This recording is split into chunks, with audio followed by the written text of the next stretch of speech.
Good morning, everyone. My name's Jonathan Curtis, and welcome to today's webinar on sustainable housing, coming to you from Ngunnawal country.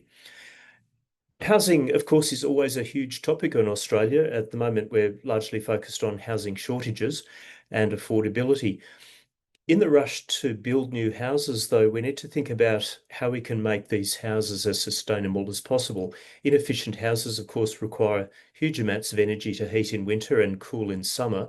Conversely, reducing the amount of energy we use makes a big contribution to reaching net zero, especially as our cities get ever bigger.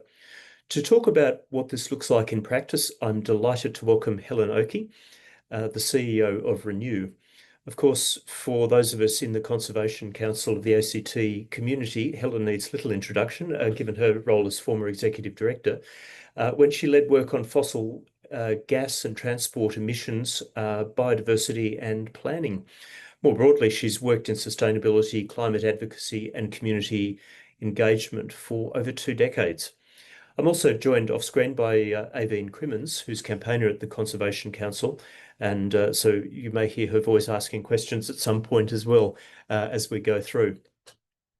So Helen, welcome and thanks for joining us. I've got lots of questions for Helen, and Helen also, I think, has a presentation to get us started. But Helen, perhaps you might, in throwing the floor open to you, perhaps you might tell us what Renew is.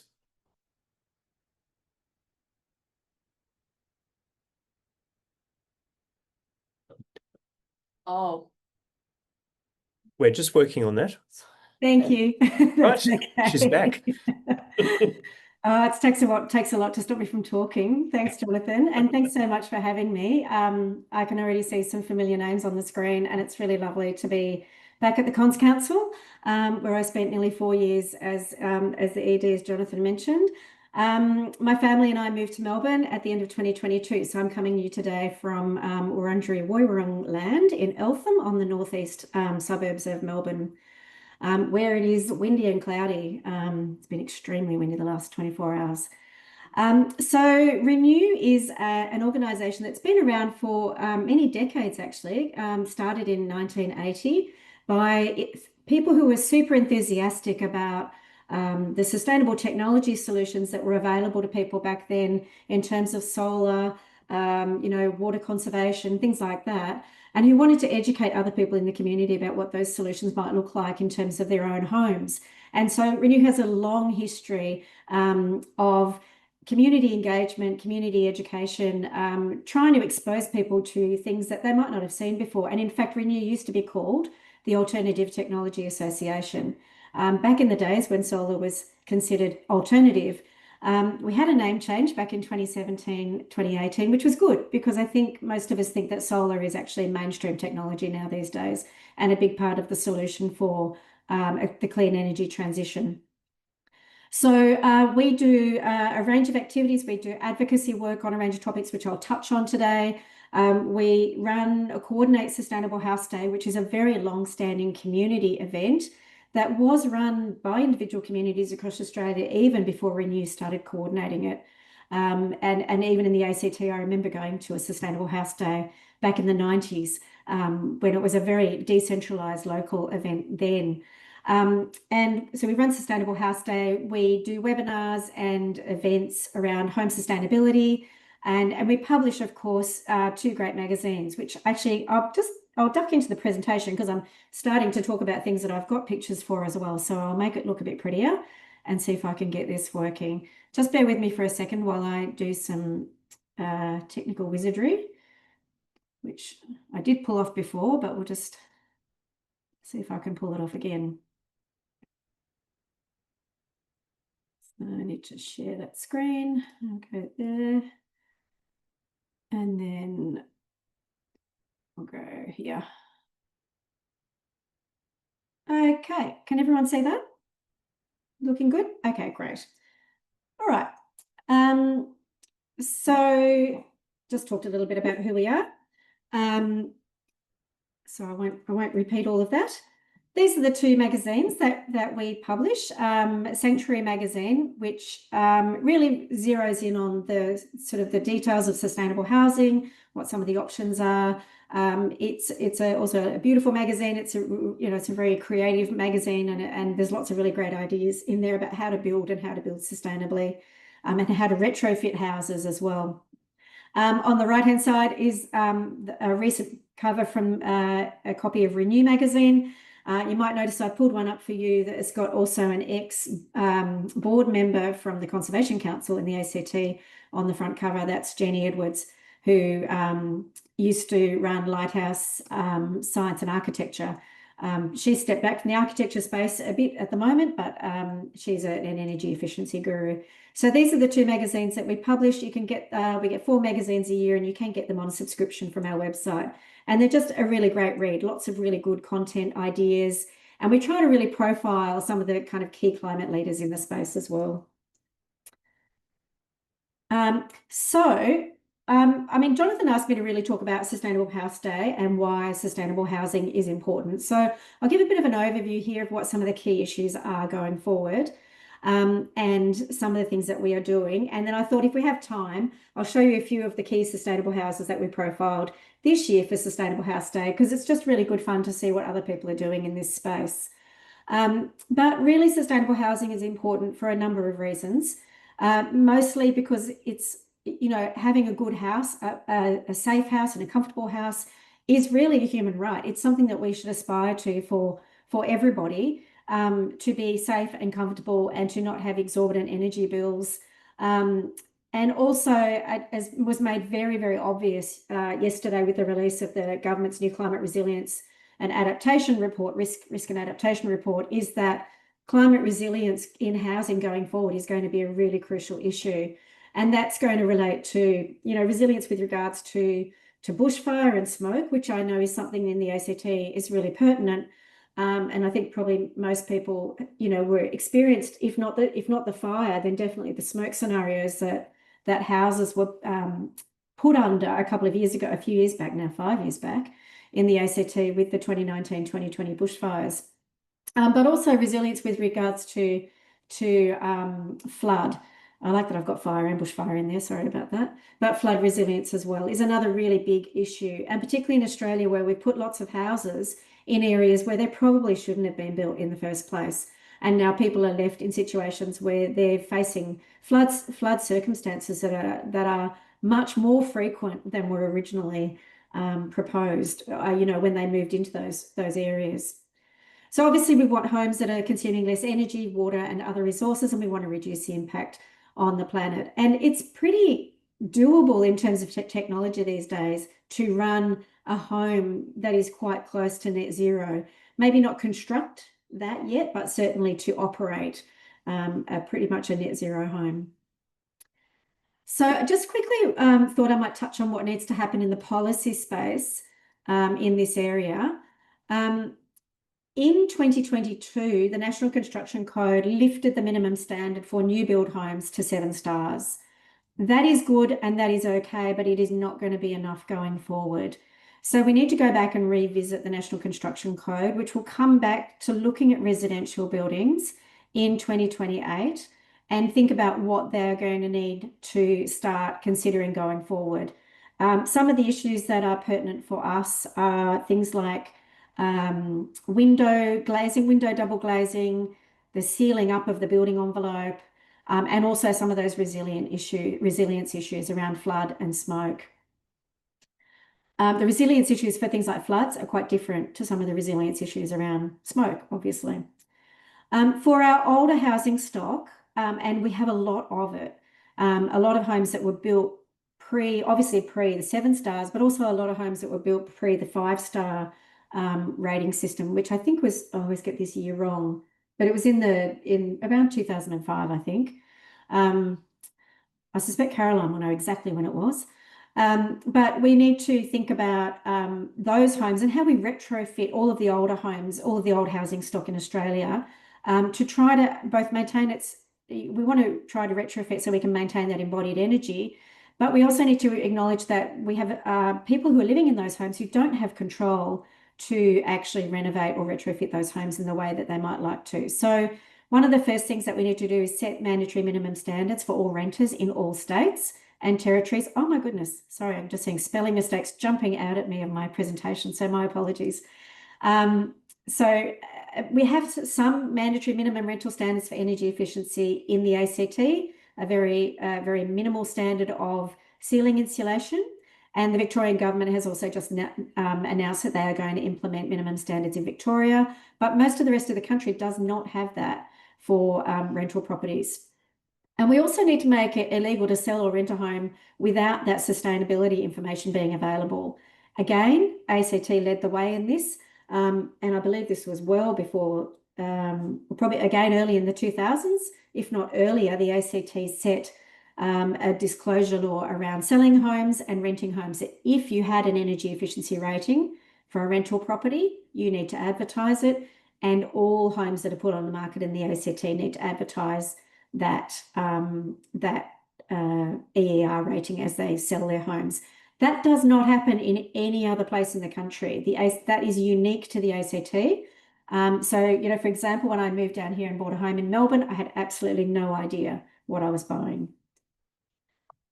So there is a national framework for that's coming, and there is a good chance that we might be able to get those mandatory disclosure laws up right across the country, but it is going to take quite a bit of pushing.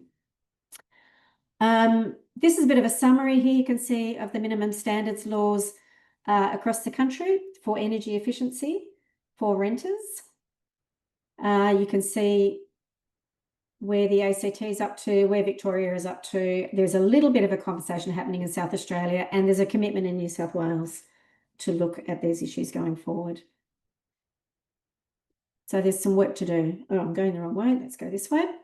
Okay, so Sustainable House Day, as I said, it's been around for decades with different names on it. But basically what we do is we try to open homes across the country, and there are volunteers who share their homes with the community, and we get neighbour to neighbour education and enabling on home sustainability. And people come to a home and they'll get a tour of the home, and they'll get to touch and feel and listen and hear and learn from somebody else in the community about their experience about sustainability. And it could be that they get to see materials they haven't seen or technologies they haven't seen. They might actually hear whether a heat pump is loud or not loud. They might get experience or networks or contacts for people that they might be able to use for their own sustainability journey. And then what we do usually is we run webinars around just a whole range of sustainability topics for new and retrofitted homes. So what makes a house sustainable? Once it's built, these are the things that make it sustainable. So its design, whether it's passive solar design or its orientation to the sun, whether it's, maximising that sun through good eaves, its ventilation, airflow. They're the things that are built into the way that we sit a house on a block, how we orient it, and how we make the most of the natural elements around us. And then, of course, inside the house, we have the active heating and cooling. So ceiling fans, reverse cycle air conditioning, your heat pump hot water systems, your cooktops, not using gas, which I know that you are very familiar with, as the ACT has already made really significant statements about trying to get Canberra off gas. And in most circumstances, not using wood fire heating, which is potentially also has sustainability issues around sourcing the product, but also creates pollution in urban areas, which is often really not very well tolerated by your neighbours. And then there's the outside passive heating and cooling, so outside plantings, and then the building, your insulation, your walls, your doors, your ceilings. Oh, I don't even think I proofread this at all. I must have done it quite late. Window shadings, internal and external, double glazing. And if you take it up to that next level, considering whether or not you can build a house that meets a passive house standard. And passive house is when the home is very well sealed up, but you use a ventilation system for you to control your ventilation, but it requires really low levels of active heating and cooling. And then, of course, for homes these days, your energy storage systems, your solar for generating electricity, batteries and electric vehicles.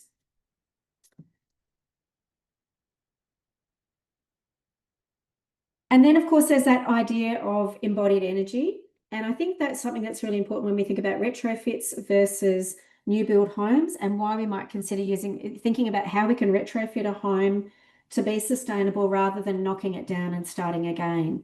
If you think about all of the embedded and embodied energy that sits inside a building envelope and the construction of a house, and the systems that we don't have in place to recycle or reuse or reprocess those materials, then it really is a good place to start to think about, when you're trying to make your home more sustainable, about how you can do it in a way that isn't starting from scratch and using lots of new materials. And some of the homes on our websites demonstrate beautifully parts of the home that people have reused, or things they've taken from other places, or how they've just kept their building envelope, but they've actually done things inside the building envelope to make it work better. So thinking about your waste management, the healthy materials, using low toxicity products, and the garden, thinking about what you do around the outside of your house, both to keep the garden area cool, but also so that you are, you're creating habitat for local, potentially creating habitat for local wildlife, or making sure that you're in sync with the local area that you're in. You might be able to produce vegetables, and obviously managing your water. There's something on there that says the size of the house and small is beautiful. And I guess this is a really core issue in terms of home sustainability in Australia. Australia's got some of the biggest homes in the world in terms of floor space. The average Australian new build is 250 square metres. And I think we know that while some people might be using a 250 square metre house to house maybe, 6 to 8 people, the majority are not. And there's a case to be made that one of the best ways that we can be more sustainable is actually just to live in smaller homes and take up less space. And that way there's more space for everybody. But we have got ourselves into this situation where we've carved up our suburbs with very large blocks. This is where this conversation around densification can come in. I used to say when I lived in the ACT that we were one of the least dense cities in one of the least dense countries in the world. And we take up an awful lot of space. And we don't need to do that to have a good quality of life. So building less house is second best to building nothing at all, because when you build a smaller house, you have less upfront costs, lower running costs, easier to heat, cool, clean, maintain. And it doesn't have to mean reduced functionality. And using clever design, you can live in a really beautiful home. And actually where I live now, I would say is probably one of the happiest and most delightful places I've ever lived in. And it's because it's very small, 2-bedroom townhouse. It faces north. It gets lots of beautiful light. It's very well constructed, very well sealed up, easy to heat, easy to cool. But we don't really need a huge amount of space. I mean, I'm standing in the living room with my office, but it's very easy to live here with a small number of people. Oops. So some of the key trends in home sustainability is retrofitting and renovation, partly because of the costs of new building, partly because of those embodied energy costs. And people are starting to think about how to use recycled materials and reuse materials on their own site. I know anecdotally that this was quite difficult a few years ago to do this, and people were literally saying to me, well, if I'm going to knock this house down, I literally have to sort the bricks out myself, because nobody's going to come and sort the bricks out for me so that I can reuse them. And so it does take quite a bit of extra effort in order to do this. Oops, sorry, I'm just trying to drive this, go the other way. There we go. Obviously for new builds, the National Construction Code minimum of 7 stars. Most well-designed sustainable homes would easily beat a 7-star standard. And certainly a passive house would be much higher. But even a well-designed individual home would meet a 7-star standard. But the minimum standards for this are very important, because at the end of the day, we're talking about equity and access to safe and comfortable housing. And not everybody gets to choose the kind of house they want to build or design and live in. So, it's nice when you're building your own house, but if you're buying off the plan or if you're buying in a new suburban development, you want to know that you're basically ticking the boxes. And I think the implementation of the minimum of the 7-star thing, hasn't actually been fully implemented across Australia, but the implementation and the compliance of that is going to be really important to ensure that, some of these large scale builders aren't just putting houses up that really aren't meeting that minimum standard, or they're just really cutting corners to just meet it. And it doesn't need to be that way. So some of the other trends are all electric homes. Most new homes that would be built, in my mind, you'd have rocks in your head if you built a new home now and signed it up to the gas network. I have still seen it around here in the last couple of years, and it does my head in. But an all-electric home is a cheaper home to run.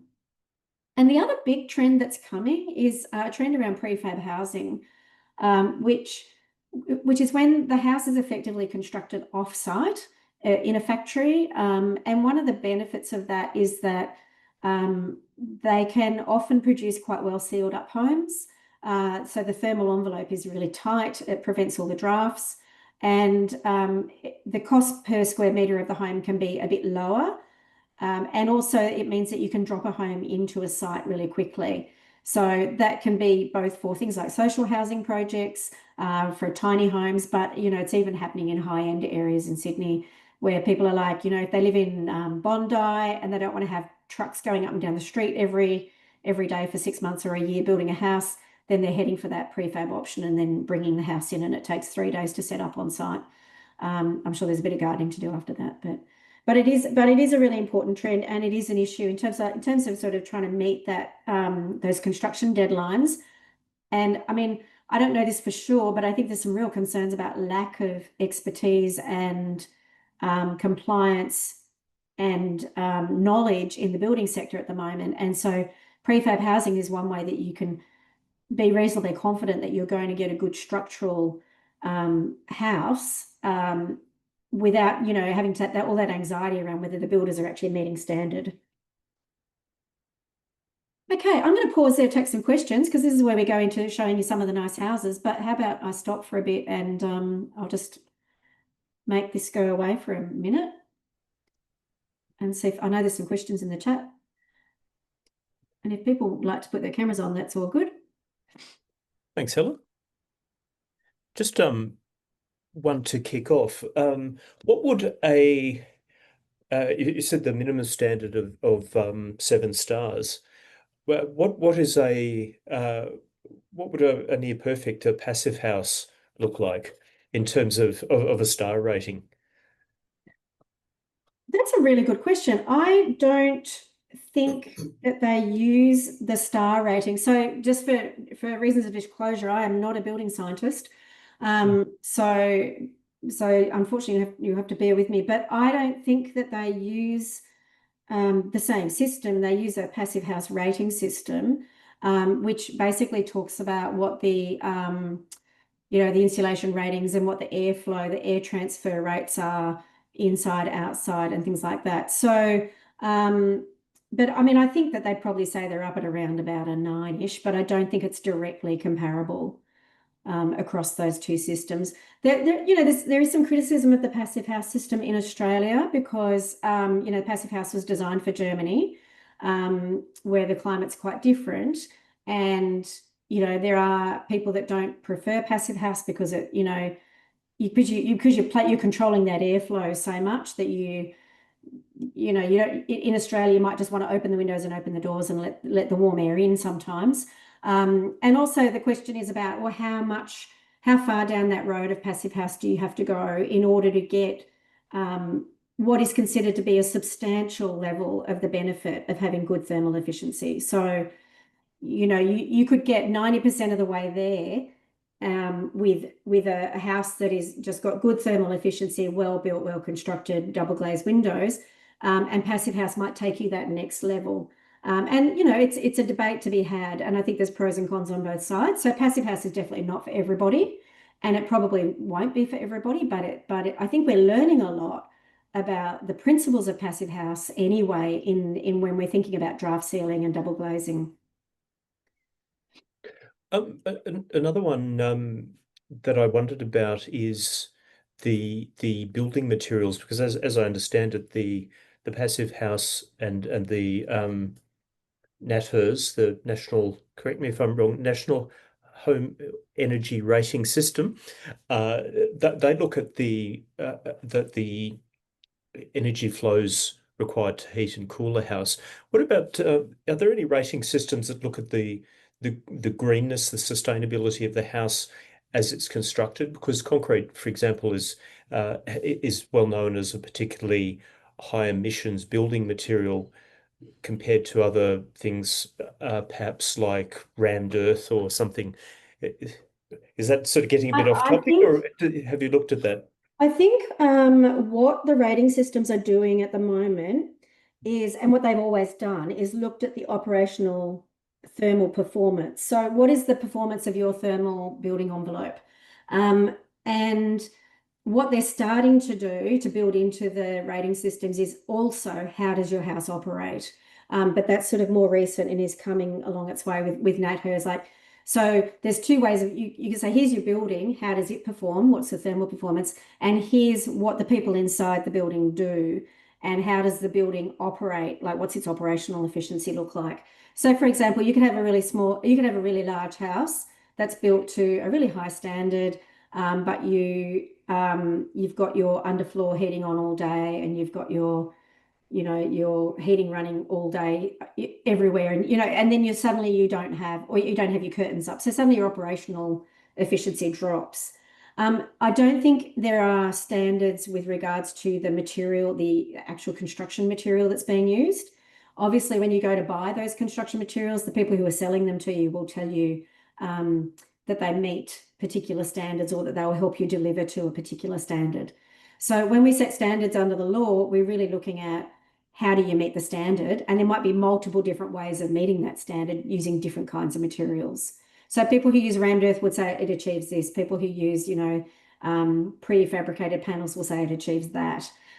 So really, it's about, yes, all new buildings in Australia are supposed to achieve the 7-star minimum standard. I can see that question in the chat.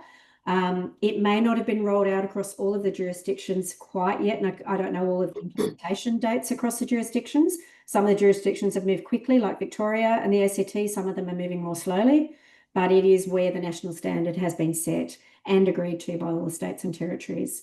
But once you meet that national standard, then you can meet it, you can try to meet that in different ways. There's another question here. Wondering what your views on the economics of household batteries are now following the government rebates. Yeah, well, it's a good question. Hi, Bill. Nice to see you there, or not see you there, but thanks for the question. I think it really depends on what your usage is like at home, and how big your home is, how big your solar panels are, and what size battery you get. So what we do know is that with the battery rebate, you get about 1/3 back at the moment, and that rebate will drop again at the end of this calendar year. So in December, the certificate price will drop. But at the moment, people are getting pretty hefty rebates on batteries, and that's bringing them into that sort of marginal zone. I think if you are a daytime energy user and you use all of your solar during the day and you don't use much energy outside of that, then the viability of them drops off. If you've got really low consumption, the viability drops off just purely on financials. Obviously, having the battery gives you that energy flexibility where you can use your power, after the sun goes down, but also means that you can feed your power potentially into a virtual power plant or a VPP, like some of the energy companies are now offering. So you can actually generate power with your solar, feed it into your battery, and then sell it back into the grid. And some of the companies are offering better prices for doing that.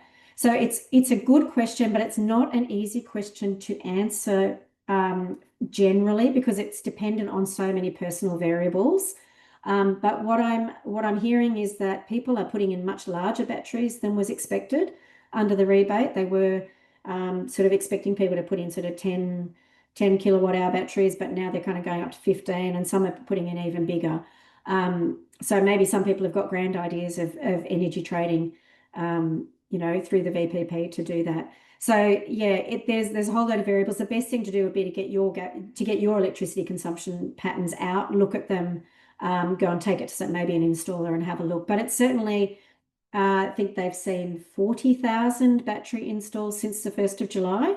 So there's 40,000 people who are thinking it's worth it. And that rebate that the government's offering will gradually diminish over the next 5 years. So if you are keen, now's a good time to get in. Helen, with the you mentioned in the introduction the climate risk report that came out yesterday. I was thinking that with one of the things it talks about is that issue of cascading risks, that as a SES volunteer, this is dear to my heart. A storm or a heat wave will knock out the power supplies, which then creates a heat emergency and so forth. Has there been much discussion in the sustainable house sort of environment about what would seem to be a really powerful additional logic to doing all this? Is that it's a really powerful way of building resilience in our suburbs, but also as an individual, as a family.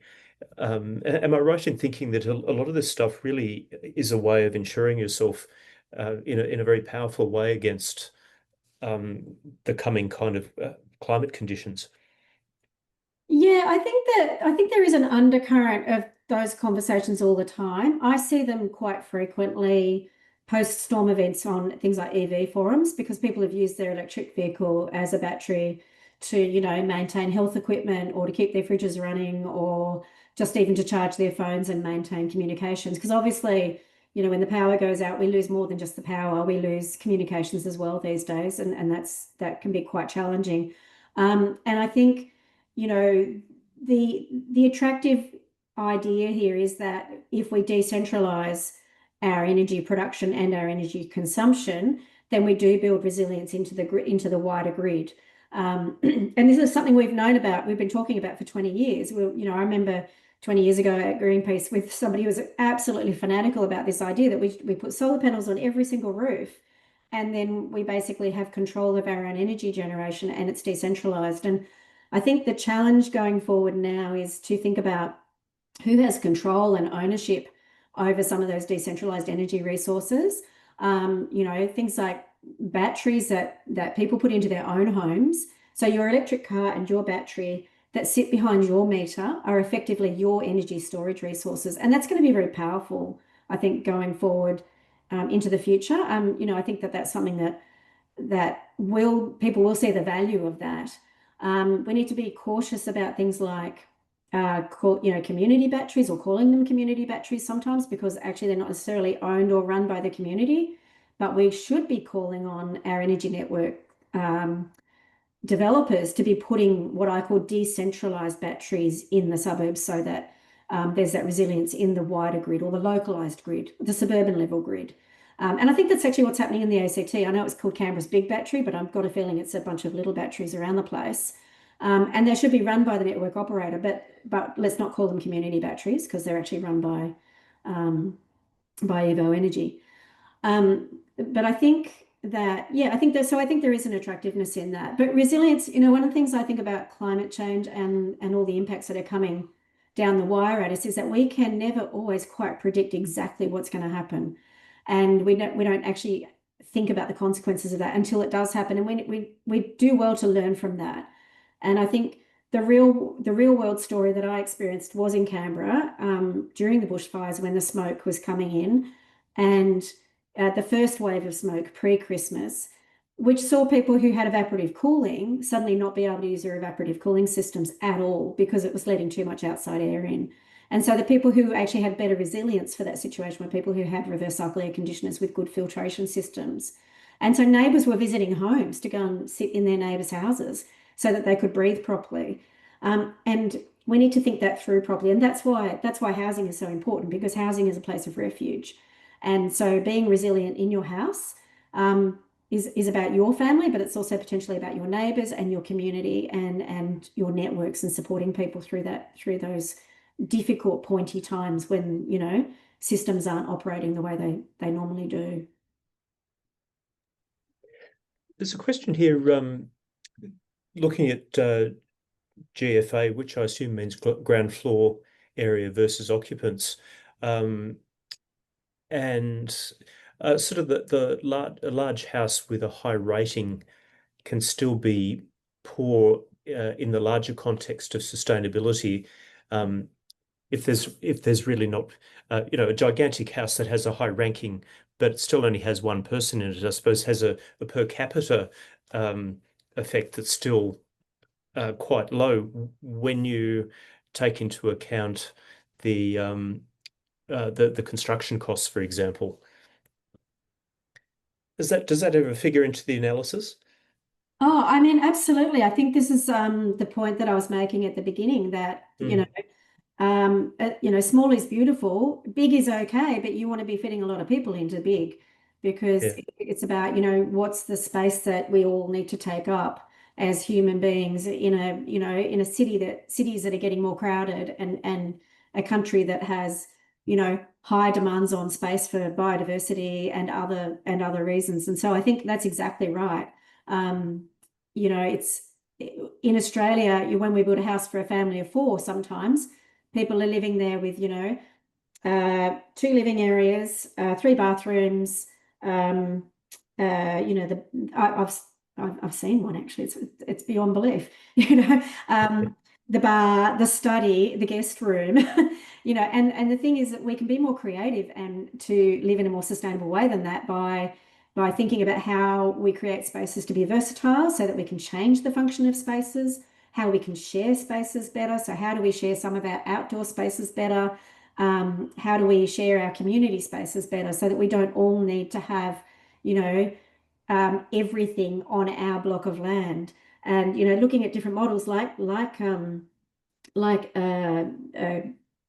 a mental blank about the word, but like eco villages where people have shared community spaces and they share resources and they don't take up as much space. They haven't got a boundary around their fence. They're actually sharing the green space as well. So I think when we're thinking about even medium density housing, one of the things that we haven't done very well in Australia is think about how we share the green space and the urban space around the medium density housing so that not everybody needs a back garden because there's a community front garden, that 8 houses wrap themselves around and the kids can go over there and play together and everyone can see them. We haven't done that kind of setup in Australia particularly well, I don't think, in modern times. We do a lot of things well, and there's some really good things that are coming out in some places with planning, and planning's a big part of that. So it's not just how do you plan your house, it's how do you plan your suburb, what are the rules around that, and how does that look in order to, take that pressure of having to have everything behind your front door. yeah. Uh, the a follow-on question from that is what effect, if any, is there for on the ratings of greenery, particularly trees? There's an increasing amount of work on the importance within an urban environment more broadly of the tree canopies reducing the urban heat island effects. It occurs to me that within a private property, the ability to have trees and shading could actually have quite a powerful impact on the task that the house itself is trying to do in terms of thermal management. Yeah, I mean it's a never-ending debate around Yeah. trees. So trees around houses and the cooling effect on an individual house of greenery. So clearly greenery provides a cooling effect. Then you've got a tension with solar. So large trees also provide a shading effect, which can affect energy generation for an individual property. Urban greening provides a cooling effect, but not all types of urban greening. So I don't think we should assume that all green is created equal. There's evidence around what kind of urban greening is actually effective, shade trees and where they need to be and how close to the areas do they need to be to have an impact. It's all very well to say I've got urban greening down there, but that doesn't necessarily mean that I'm cool up here, for example. Mm. So we know that, leafy shade trees actually do provide urban cooling. We know that a lot of native environments provide really good cooling for the localized area as well. So it's not just, the leafy oak trees, it's also a lot of the native landscapes actually also provide cooling. Not all of them again though, so some of them. So, it's a tension, but it really kicks in under planning and planning law, and that, most jurisdictions would have restrictions around the kind of trees that can be easily removed without permissions from local councils and governments these days for that very reason, because what happens on your individual property collectively adds up to an urban cooling environment for everybody. And so, there are quite significant restrictions on that, which is good. But, I think the challenges that we face in urban cooling are really where we've put in new suburbs and new developments in places that weren't treed environments. As you well know, in the ACT and through Victoria, Western Victoria and Western Melbourne and New South Wales, a lot of urban construction has gone into grasslands, over the top of grasslands, which is why we don't have many grasslands left. But they're also not heavily treed environments. And so, when governments put in new suburban developments, but they don't actually invest in that green infrastructure, then those people are significantly at risk of, high heat events, and what comes with that, which, as we read in the report yesterday, is much higher death rates due to heat-related incidents. Last question on matters relating to greenery. I've always loved the idea of green roofs, the living roofs. But at the same time, I think that sounds like an absolute nightmare if it starts leaking. What's the experience on, if you happen to know, on how you can manage green roofs?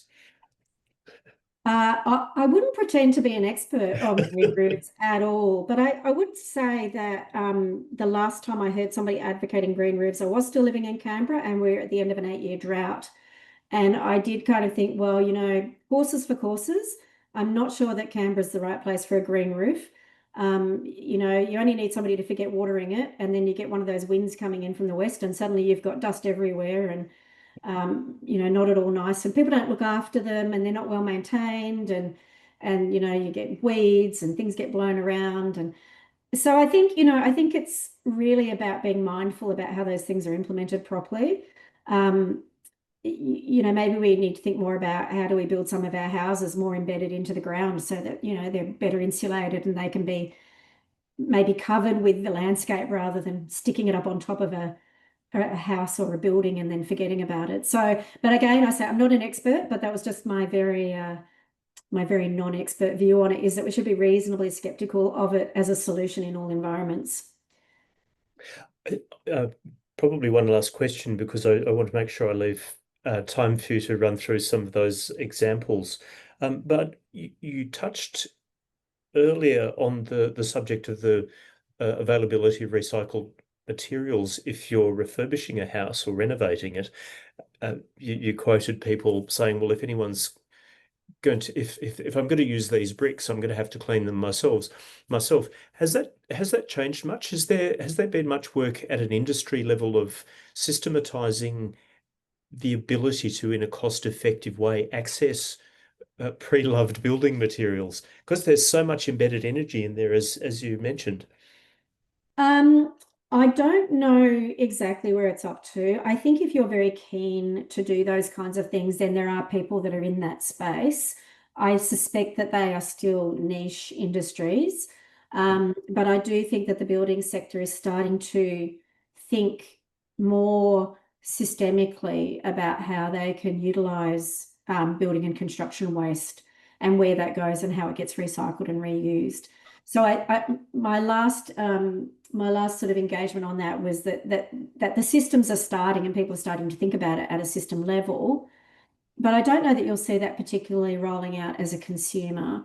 And also, what tends to happen when we set up systems for things like construction waste is that they set up large-scale systems for gathering, leftovers and bricks and chucking them all in together and grinding them down and turning them into something else.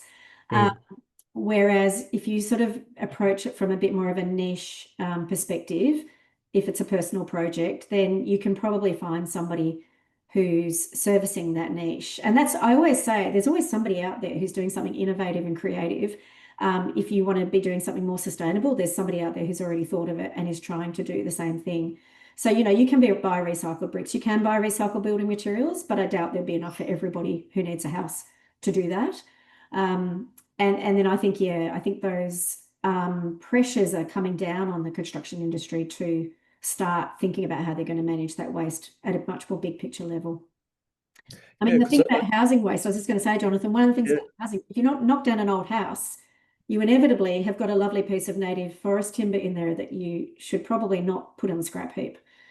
So there's a lot of, there's a lot of stuff in there that is really high quality materials that were used in old houses.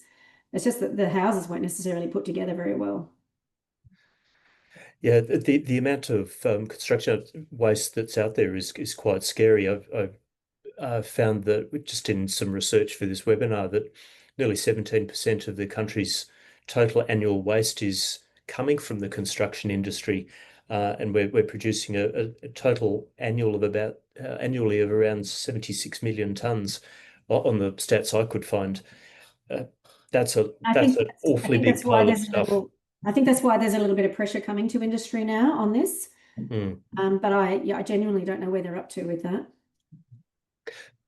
So for us in the ACT, before jumping into your fantastic examples, because they're a great, I'll wrap them up while you ask me the next question, and I'll just they're a great place to finish. But for us in the ACT, and drawing on your very personal knowledge of the ACT, where should we be sort of focusing our efforts, in the Conservation Council community and looking at those policy settings? We have the advantage that Canberra has been a leader in many respects. What should we be pushing for next? Oh, well, I think probably we could do a bit more with the minimum standards for renters in the ACT. The standard that the ACT government put in was fairly modest. When they did ceiling insulation, they did not want to have a conversation about draft ceiling standards, which Victoria has now announced that they are doing. And I don't think they've probably put the thumbtacks on the ACT's landlords about disconnecting from gas and ensuring that renters have access to cooling, which is another thing that the Victorian government just did. And cleverly, by putting cooling in as a requirement for rental properties in Victoria, the Victorian government have really made it easier to justify the removal of gas heating, because obviously cooling and heating you can get from the same appliance. So Victoria's leapfrogged ahead of the ACT on minimum standards for renters, and it would be great to see the ACT picking up that slack. In terms of climate and per capita consumption of gas, the Victoria and ACT have got quite a lot in common. It's a little bit warmer down here, but not always. And so, I think they could take a real leaf out of the book of the work that Victoria's done. Obviously, ACT needs to accelerate the transition off gas, in my view. And I haven't kept up with the latest nuances of where that's up to, but I think, they made a bold commitment and they need to make sure it's going to happen. And I think the work that the ACT could do in terms of thinking about how multi-unit developments and apartments are going to progress off gas and how they're going to make that happen would be a really good place to sort of test case some of those challenges. So they'd be the two big things in terms of the housing space. And then, of course, just being mindful that we're going to need to really tackle that resilience issue going forward for new builds and for retrofits, so that we get equality in our housing. Because the thing is, the minimum standards are super important, both for new builds and for rentals, because without minimum standards, you just can't control for the fact that some people are going to miss out. And that's why, that's why I get so concerned when people say, oh, now's not the time for minimum standards because people just want a house. And I'm like, yeah, I don't know. Yeah, I get that people want a house, but now is absolutely the time for minimum standards, because when we make sure that everybody's getting a house, we should be making sure they all get a house that's safe, comfortable, thermally efficient, and doesn't cost a bomb to run. And that's about equity. And to say that we don't do minimum standards because people just want a house is actually ignoring that equity argument. So that's where I think we need to go. And the ACT is part of that, yeah. And unfortunately, we seem to be heading towards an environment where low performing rental properties could be lethal to the inhabitants, the occupants, I should say. On that cheery note, let's jump to Sustainable House Day 2025 and your intriguing screen. Oh, so this is just a screenshot of all the ACT houses that were open, or some of the ACT houses that were open for Sustainable House Day 2025. I just pulled out a few that I thought I might show you. Perhaps unsurprisingly, there's a few in the inner north, but there's also one down in Kaleen. So I just thought I'd run you through them. They're mostly retrofits. There's one new build in here. So this is the Kaleen house. And this is like, I looked at this house on the outside and it just looks like your very, very average Canberra 1970s suburban home. Really pretty small footprint, 115 square meters. It's that classic sort of 3 bedrooms, 1 bathroom, 1 laundry, kitchen, living room. That was it. And really, they just organised the internal space a bit differently. They vastly improved the functionality and the energy efficiency. They moved the kitchen up to the northeast corner, and the rating went from 3.6 stars up to 6.8 stars. So this is actually one of Jenny Edwards's projects from Lighthouse Architecture and Science. And you can see here on the plan, if anyone likes a good floor plan, you get lots of these in Sanctuary magazine. You can see here on the plan how the beginning floor plan, the kitchen and the living room were really separated. And there was a big long corridor down the middle. And what they did was picked up the kitchen, put it at the other end of the house, and then created this flow through from the front of the house through to the back of the house. So that's the house from the outside on the top left-hand corner there. I think the green panel was added as a bit of a feature wall. You can see what happens when you rejig a house or do a good retrofit. You can actually rip out all the gyprock on the inside, and it gives you this opportunity to insulate it beautifully and really lift that wall and ceiling insulation. And in the ACT, that makes a phenomenal difference. Ceiling insulation, obviously, but wall insulation makes a really tangible difference to the comfort level of a home. And I'd really caution against thinking about taking out heating or electrifying without spending a bit of time thinking about how you're going to insulate first, because when you've got a reverse cycle air conditioner blowing air at you, you don't want that air to be going out the holes or out the windows or just not being able to feel it because you haven't insulated properly. This one's in Dixon. It's a duplex, classic Dixon duplex. I'm guessing it was probably on Majura Avenue. Looks like Majura Avenue to me. And you can see they had to refit this one in, collaboration with the house on the other side. And again, I don't know if anyone's been inside those little duplexes in Dixon. They've all got the same kind of floor plan downstairs, very cramped. And then this is what they did. So they took out the little bit of the kitchen, laundry, meals area, and then they put an extension on the end. So this is adding to the floor plan, but in a fairly small property and in a fairly creative way, and maximising the northern aspect. So that new living dining area picks up that northern sun. Put a little bit of a deck on, put the kitchen on in that main space, and then that's what they were left with. And again, really, it's a sort of a modest retrofit. I know that building nothing like this is cheap these days, but obviously these people weren't in a position to do a knockdown rebuild anyway because they had their neighbours. But it's a sort of a modest kind of addition that's really added functionality but brought all this light and warmth into the house. You can see they've got a fairly substantial solar system on their roof as well there, and this is an all-electric home now too. This one was a knockdown rebuild, and we noticed that when people list their homes for Sustainable House Day, they've nearly always actively considered whether or not they can keep the house that they had before they do a knockdown rebuild, and that's what these people did. This was actually an owner-builder property, pretty sure. So this is Magpie House in Watson. This is an interesting house. It's got the bricks on the inside, so it's a reverse brick veneer. And it's got quite an amount of thermal mass on the floor. North facing, thermal mass absorbs the sun during winter, keeps the house nice and warm into the evenings. Oh, and that's it. They're the three. I didn't take very long at all, did I? How was that? Happy to take any questions on those, though. I'll go back.